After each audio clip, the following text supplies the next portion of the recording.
আসসালামু আলাইকুম। একটা পিসির স্বাস্থ্য সুরক্ষার জন্য বা একটা পিসি দীর্ঘদিন ভালোভাবে ব্যবহার করার জন্য পিসিটাকে 2 মাস, 2.5 মাস অথবা সর্বোচ্চ 3 মাস পর কিন্তু আমাদের সেটা পরিষ্কার রাখতে হবে। এটা অবশ্যই পরিষ্কার রাখতে হবে। তা না হয় কিন্তু পিসির ভিতরে যে যন্ত্রাংশগুলো আছে সেগুলো আস্তে আস্তে নষ্ট হয়ে যাবে এবং সেক্ষেত্রে আপনি যদি পিসিটা এমনিতে যদি ভালো করে পরিষ্কার করেন তাহলে আপনি ব্যবহার করতে পারেন মনে করেন হচ্ছে 5 থেকে 10 বছর। আর যদি পরিষ্কার না করেন তাহলে কিন্তু এর আগেই সেটা খুব তাড়াতাড়ি নষ্ট হয়ে যাবে। আজকের ভিডিওতে আমি দেখাবো যে সঠিক উপায়ে আপনি কিভাবে আপনার পিসি সুন্দরভাবে পরিষ্কার করতে পারবেন। একদম যাবতীয় কিছু আমি দেখাবো। তবে আপনি যখন একটা পিসি পরিষ্কার করতে যাবেন তখন যে যে জিনিসগুলো লাগবে, প্রথম হচ্ছে যে আপনার একটা ব্লোয়ার লাগবে। এরকম একটা ব্লোয়ার লাগবে, এই যে দেখতে পাচ্ছেন, এটাকে হাওয়া মেশিন বলা হয়। একটা ভালো ব্লোয়ার কিনে নেবেন, এটা অবশ্যই লাগবে। ব্লোয়ার ছাড়া আপনি কোনোভাবেই অন্তত পিসি পরিষ্কার করতে পারবেন না।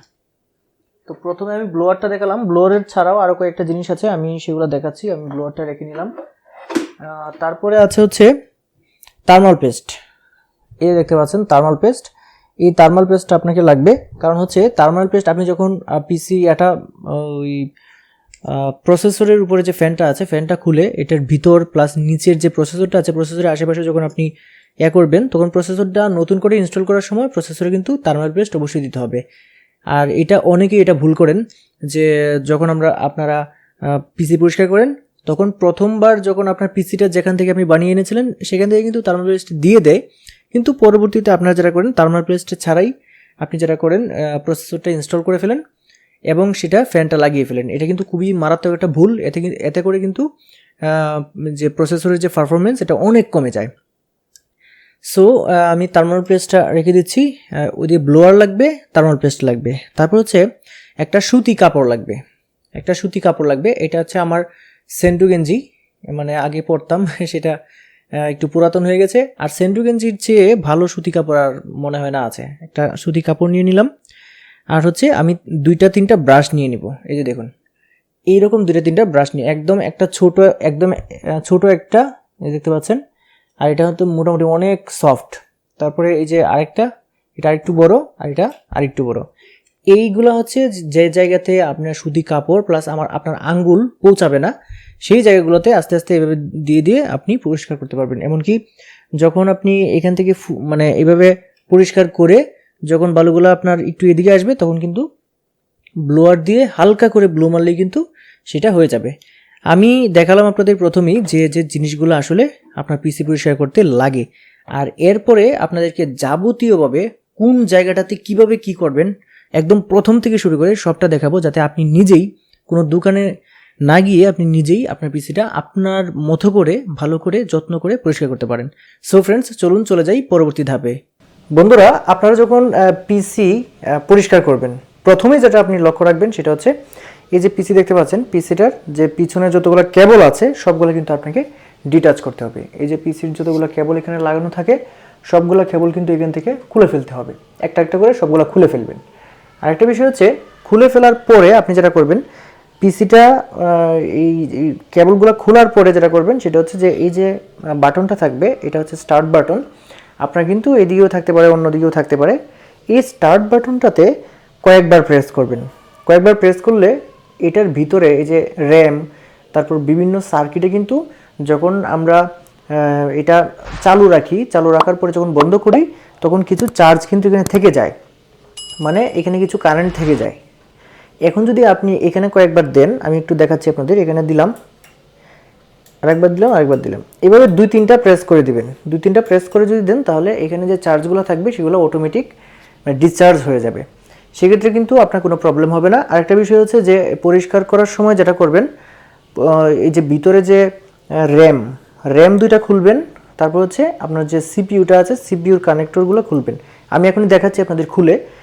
আর আমি একটু আগে যেটা দেখাচ্ছিলাম এই সবগুলোর সাথে কিন্তু আরেকটা জিনিস লাগবে, ওই যে থার্মাল পেস্ট, তারপরে হচ্ছে এই যে দেখতে পাচ্ছেন থার্মাল পেস্ট, তারপরে সুতি কাপড়, ব্রাশ, এই যে আছে ব্লোয়ার। সাথে কিন্তু আরেকটা যেটা লাগবে সেটা হচ্ছে স্ক্রুড্রাইভার। সাথে কিন্তু ফ্রেন্ডস আপনাদের কিন্তু এরকম একটা স্ক্রুড্রাইভারও কিন্তু লাগবে। এই যে এই স্ক্রুগুলো খোলার জন্য যদিও এই স্ক্রুগুলো কিন্তু হাতেই খোলা যায়। যে দেখতে পাচ্ছেন, আমি দেখাচ্ছি আপনাদের, আমারটাতে হাতেই খোলা যায়, আপনারটাতে হয়তো হাতে খোলা যাবে না, আপনারটাতে হয়তো স্ক্রুড্রাইভার দিয়ে খুলতে হবে বা অন্যভাবে লাগতে পারে। সো ফ্রেন্ডস, আমি কিন্তু এই যে কভারটা আছে সেটা খুলে আপনাদের এখন দেখাবো যে এটার ভিতরে কীরকম ময়লা হয়েছে এবং কোন কোন জিনিসটা কীভাবে খুলবেন।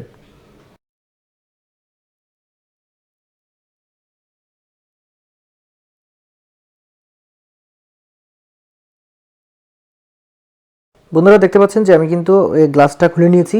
দেখুন ময়লা কি পরিমাণ, আপনি একবার দেখুন, মানে প্রচুর পরিমাণ ময়লা। প্লাস আমি যদি পিসির ভিতর অংশটা দেখাই, দেখুন ময়লা একদম ঢাসা হয়ে আছে। এই যে ফ্যানের ময়লা, প্রচুর ময়লা হয়ে আছে, এই দেখতে পাচ্ছেন প্রচুর ময়লা হয়ে আছে। এই যে সিপিইউর মধ্যে প্রচুর ময়লা, এই ফ্যানের মধ্যে প্রচুর ময়লা। এই ময়লাগুলো এখন পরিষ্কার করবে। তো পরিষ্কার করার সময় প্রথমে যেটা করবেন, এটা যে এই যে র্যামগুলো আছে, র্যামগুলো আপনাকে খুলতে হবে। র্যামগুলো ভালো করে খুলে এগুলো পরিষ্কার করব। এই সিপিইউটা খুলে পরিষ্কার করব, খুব সাবধানতার সহিত পরিষ্কার করবেন খুলে, আর খোলার সময় খুব সাবধান থাকবেন।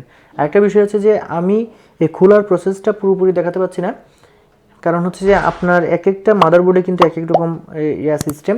যেমন রাইজেনের প্রসেসরের সিস্টেম একটা, ইন্টেলের প্রসেসরের ইনস্টল সিস্টেম অন্যটা। এগুলো আপনারা সুন্দর করে যেটা যেটা থাকবে সেটা সুন্দরভাবে দেখে নেবেন। আরেকটা বিষয় হচ্ছে, যখন আপনারা যদি এইগুলো যখন খুলতে যাবেন, তখন ইউটিউবে প্রচুর ভিডিও আছে যে যদি আপনার রাইজেনের থাকে তাহলে কীভাবে খুলবেন, ইন্টেলের থাকলে কীভাবে খুলবেন, সেগুলোর ভিডিও আছে, সেগুলো আপনারা দেখে নেবেন। আর সাবধানতা একটাই, যে এই যে অন্যান্য যে কানেক্টরগুলো আছে কোনোটাই খোলার দরকার নেই, জাস্ট র্যামটা খুলবেন আর সিপিইউটা খুলবেন, খুলে এইগুলো ভালো করে পরিষ্কার করে দিতে হবে। আমি কিন্তু পরবর্তীতে আপনাদের টাইম ল্যাপসের মাধ্যমে দেখিয়ে দিব যে আমি ব্লোয়ারের মাধ্যমে কীভাবে পরিষ্কার করছি, কারণ ওইখানে কথা বলার মতো মানে সুযোগ সুবিধা থাকবে না, ওখানে প্রচুর বালি থাকবে। আর আমি কিন্তু এই জায়গাটাতে বসে কিন্তু আমি ব্লোয়ার দিব না, আমি বাইরে চলে যাব, বাইরে গিয়ে ব্লোয়ার দিয়ে আমি কিন্তু এই পরিষ্কার করে নিয়ে আসবো, কারণ ঘরের ভিতর দিলে ঘর একদম নষ্ট হয়ে যাবে। এখানে যে কী পরিমাণ বালি আছে একটু পরে আপনারা দেখতে পাবেন। তো চলুন সেটা আমরা ব্লোয়ার দিয়ে পরিষ্কার করে নিয়ে আসি। দেখুন ব্রাশ, ব্লোয়ার এবং সুতি কাপড়, এই তিনটার কম্বিনেশনে সব কিছু পরিষ্কার করার পর কিন্তু আপনাকে সুন্দরভাবে আবার সেট করতে হবে। যেমন র্যাম যে দুইটা আপনি আলগা করবেন, যদি র্যাম একটা থাকে তাহলে যে স্লটে লাগানো ছিল সেই স্লটে কিন্তু পরিষ্কার করে আবার লাগাতে হবে। আর র্যামটা খুলে আপনি যেটা করবেন, র্যামের যে এই স্বর্ণালী কালারের দাগগুলো যেটা আছে যেখানে লেগে থাকে, এটা রাবার দিয়ে এভাবে সামান্য ঘষে ঘষে পরিষ্কার করে দিবেন। তারপর র্যামটা যে জায়গাটাতে আপনার লাগানো ছিল, স্লট তো 4টা থাকে মোটামুটি, কিন্তু আপনি যদি 2টা থাকে র্যাম, তাহলে যে দুইটাতে যে র্যামটা লাগানো ছিল সেইটাই কিন্তু লাগাতে হবে। যদি না লাগান তাহলে সেক্ষেত্রে কিন্তু আপনার পরবর্তীতে যখন এটা লাগিয়ে যখন আপনি কম্পিউটার স্টার্ট করবেন, তখন কম্পিউটার আপনার আজগুবি কিছু করতে পারে, মানে উল্টাপাল্টা কাজ করতে পারে। আর প্রসেসর যেটা, যদি আপনার স্টক কুলার থেকে থাকে তাহলে স্টক কুলারটা লাগাতে পারেন, যদি লিকুইড কুলার থেকে থাকে বা অন্য কোনো যদি প্রসেসর কুলার যদি থাকে তাহলে সেগুলো লাগাতে পারেন। কিন্তু বিষয় হচ্ছে যে স্টক কুলার হোক বা অন্য কোনো কুলার হোক, স্টক কুলারের ক্ষেত্রে কিন্তু একটা দেখবেন যে এখানে একটা অ্যালুমিনিয়ামের একটা পাতের মতো থাকে, এত মুঠা। এইটাতে যে ময়লাগুলা থাকে সেগুলো কিন্তু ব্রাশ দিয়ে ভালো করে পরিষ্কার করে তারপর কিন্তু করবেন। আর প্রসেসরের মধ্যে কিন্তু একদম মাঝ বরাবর যখন থার্মাল পেস্টে দিবেন, মাঝ বরাবর কিন্তু থার্মাল পেস্টের একটা ফুটা দিবেন, ফুটাটা একদম ছোট দিবেন, একদমই কোনো ধরনের বেশি দিবেন না। বেশি মানে কিন্তু ভালো না, বেশি মানে খারাপও হতে পারে। একদম ছোট করে একটা ফুটা দিবেন।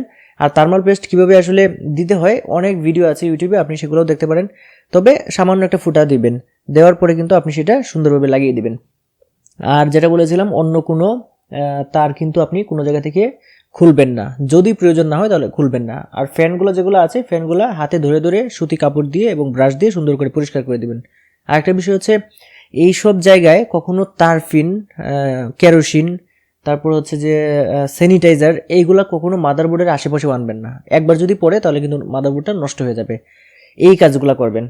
সো ফ্রেন্ডস, যারা একদমই নতুন তারা কিন্তু একা একা আপনার পিসি আপনি করতে যাবেন না, পরিষ্কার করতে যাবেন না। প্রথম যেটা করবেন, একজন এক্সপার্টের সাথে পরিষ্কার করবেন, তাকে একটু ধন্যা দিয়ে হইলেও, একটু রিকোয়েস্ট করে হইলেও তাকে নিয়ে এসে তার মাধ্যমে প্রথমে পরিষ্কার করাবেন, দেখবেন যে সে কীভাবে পরিষ্কার করে।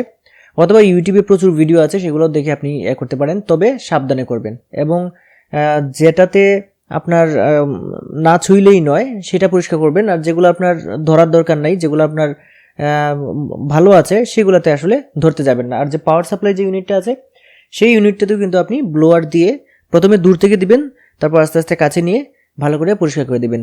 আর এইখানে দেখবেন যে কতগুলো ময়লা লেগে থাকে সেগুলো যেটা করবেন ব্রাশ দিয়ে এভাবে ব্রাশ দিয়ে এক হাতে এভাবে খুঁচাবেন আর এক হাতে হলো ব্লোয়ার দিবেন, তাহলে কিন্তু দেখবেন যে খুব সুন্দরভাবে পরিষ্কার হয়ে গেছে। সো ফ্রেন্ডস, আজকের এই ভিডিওটা দেখার পর আশা করি আপনারা পিসি ক্লিন আরও ভালোভাবে করতে পারবেন যারা এর আগে পারতেন না। তবে হ্যাঁ, অবশ্যই প্রথমবার, একদম জীবনে প্রথমবার যখন পিসি ক্লিন করবেন তখন কিন্তু একা করবেন না, এতে কিন্তু আপনি না জেনেই আপনার পিসিটা নষ্ট করে ফেলতে পারেন। সেক্ষেত্রে প্রথমবার যখন জীবনে পিসি ক্লিন করবেন তখন সাথে একজনকে নিয়ে নেবেন যে এক্সপার্ট। বন্ধুরা, আজকের ভিডিওটা এই পর্যন্তই থাকবে। আশা করি আজকের এই ভিডিওটা আপনাদের ভালো লেগেছে। আর যদি ভিডিও ভালো লাগে ভিডিওতে একটা লাইক দিবেন, কমেন্ট করে যাবেন ভিডিওটা কেমন হলো এবং ভিডিওটা শেয়ার করে দিবেন।